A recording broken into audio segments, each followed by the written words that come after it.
Ini mahasiswa dari Universitas Negeri Makassar, Fakultas Teknik Prodi Pendidikan Teknologi Pertanian.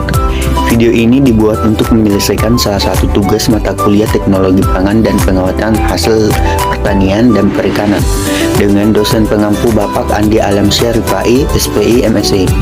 Kami dari kelompok 3 terdiri dari 6 anggota kelompok yang masing-masing bekerja sama dalam menyelesaikan tugas, yaitu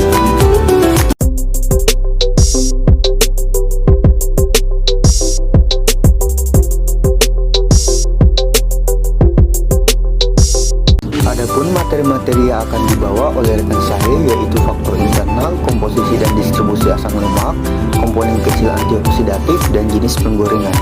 Selamat menyaksikan.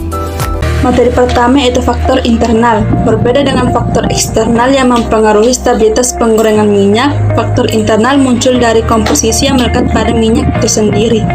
Minyak nabati terdiri dari trigliserida lebih dari 96% dan komponen mirror endogen. Secara umum, disepakati bahwa komposisi inheren dari minyak nabati memberikan pengaruh yang signifikan pada stabilitas penggorengannya. Berikut merupakan model bipiramida trigonal. Model bipiramida trigonal yang menunjukkan 3 parameter dasar penggorengan yang dapat dioptimalkan. Basis atau bergaris mewakili wilayah dioptimalkan untuk stabilitas tertinggi minyak goreng dan kualitas produk goreng terbaik atau target operator. Nilai yang lebih tinggi atau garis tebal mengurangi stabilitas, sementara nilai yang rendah atau garis putus-putus menurunkan kualitas makanan. Selanjutnya adalah komposisi dan distribusi asam lemak. Secara umum, minyak yang lebih tak jenuh lebih mudah teroksidasi daripada yang kurang jenuh. Dengan kata lain, ketika jumlah ikatan rangkap dalam VA meningkat, baik laju pembentukan maupun jumlah senyawa oksidasi primer yang terakumulasi pada akhir periode induksi juga meningkat. Pengamatan ini berkorelasi dengan laju relatif pembentukan radikal alkil VA. Berbagai minyak bunga matahari oleat tinggi yang mengandung 75 hingga 90% asam oleat sekarang tersedia di pasaran. Jumlah asam linolenat dalam kanola konvensional dan minyak kedelai telah berkurang secara signifikan dalam kanola linolenat rendah dan minyak kedelai. Kedelai yang mengandung peningkatan kadar asam oleat dengan penurunan kadar asam linoleat dan linolenat telah dikembangkan atau sedang dikembangkan untuk komersialisasi. Beberapa metode yang saat ini digunakan untuk memodifikasi komposisi VA minyak juga diketahui berdampak negatif terhadap nutrisi, fungsionalitas, dan stabilitas minyak. Penggunaan rekayasa genetika untuk memodifikasi minyak nabati masih diganggu oleh kecurigaan konsumen terhadap produk organisme hasil rekayasa genetika atau GMO. Oleh karena itu, pencarian terus-menerus untuk metode meningkatkan stabilitas minyak goreng tanpa mengurangi kualitas nutrisi dan fungsionalitasnya sangat diperlukan. Komponen kecil antioksidatif. Komponen minor yang dimaksud sebagai unsubstantiable matter adalah komponen non-TAG dari suatu minyak. Mereka membentuk hingga 5% dari total komposisi lipid. Komposisi komponen minor minyak nabati sangat penting untuk stabilitas minyak, baik selama penyimpanan maupun saat penggorengan. Misalnya, sebuah studi statistik menunjukkan bahwa senyawa fenolik dalam minyak zaitun menyumbang sekitar 51% untuk penyimpanan stabilitasnya, dibandingkan dengan kontribusi 24% yang timbul dari komposisi EFA-nya.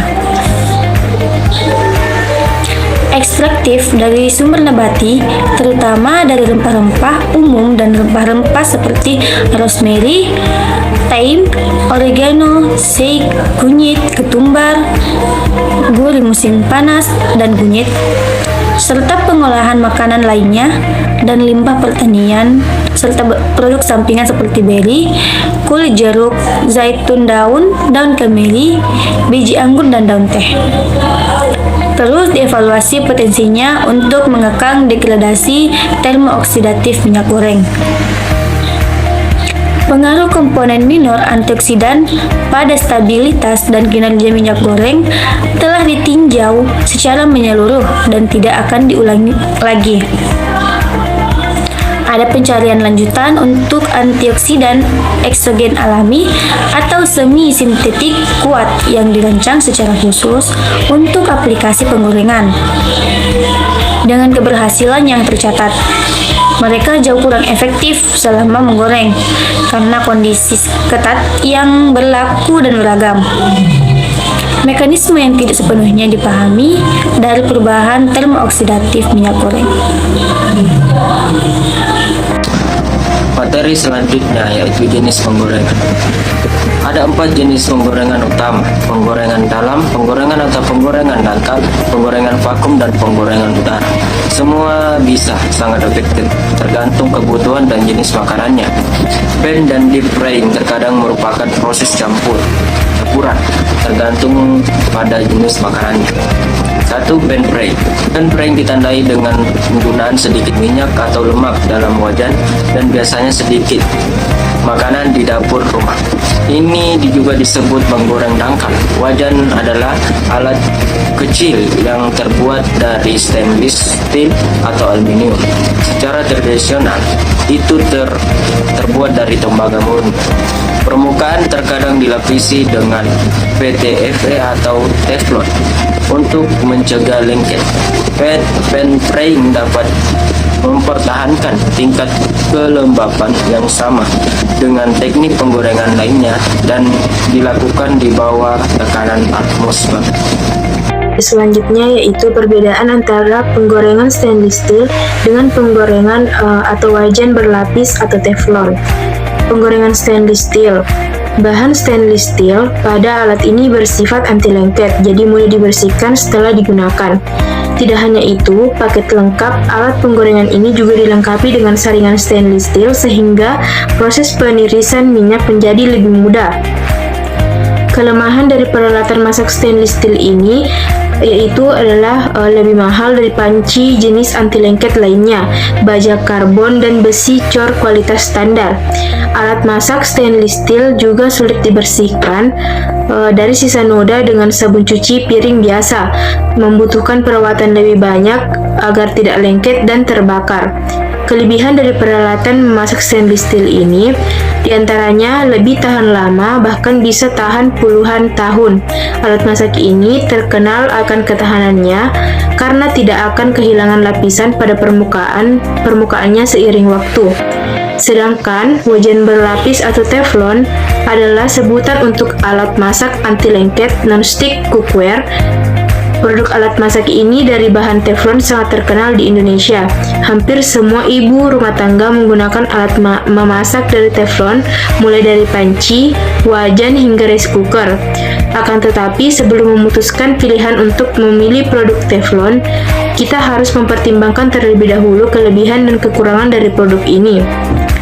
Keunggulan dari bahan dasar Teflon ini adalah nyaman, mudah dibersihkan, hemat minyak goreng. Selain banyak kelebihannya, Teflon juga memiliki kekurangan, yaitu harganya mahal, dan ketika Teflon aus atau lapisan anti lengketnya terkelupas, maka tidak boleh digunakan kembali, karena makanan akan tercampur dengan bahan kimia, sehingga berisiko tinggi mengganggu kesehatan.